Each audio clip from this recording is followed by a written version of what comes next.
Magandang araw sa inyong lahat.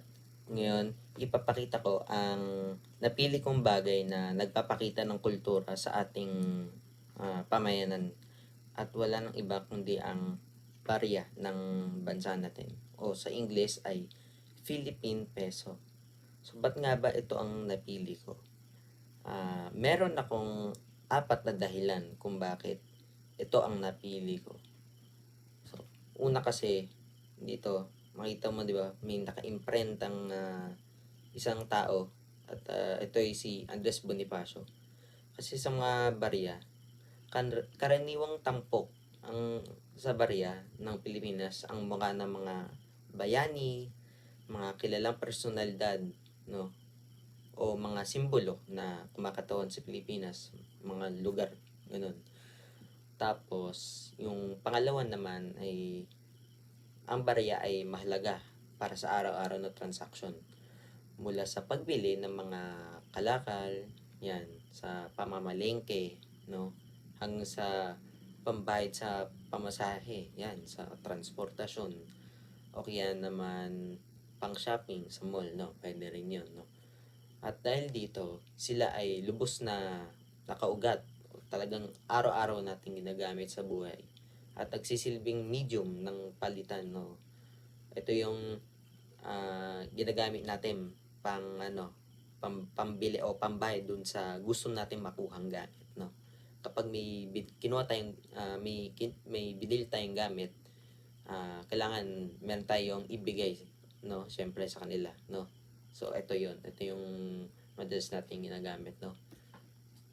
Ito ay para sa ekonomikong interaction.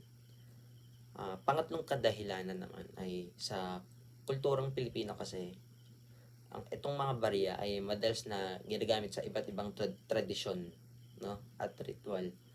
Halimbawa na dito ang mga pagdiriwan tulad ng kasal, yan, o kaya bagong taon. Maaari kasing ibinibigay ang mga barya bilang regalo, no, yan, pamasko sa mga inaanak, no. Pero usually ang papel, no, papel kasi ang liit na ng halaga ng barya. Pero pwede din, no, sa mga batang namamasko yung sa labas lang, yan, pwede rin to. Kaya ginagamit din itong simboliko, no, upang magbigay ng kasaganan sa mabuting kapalaran, no. At ang panghuli na kadahilanan ay itong disenyo ng barya sa Pilipinas ay nagpapakita ng gawaing pang-ekonomiya, likas na yaman at industriya ng bansa, no.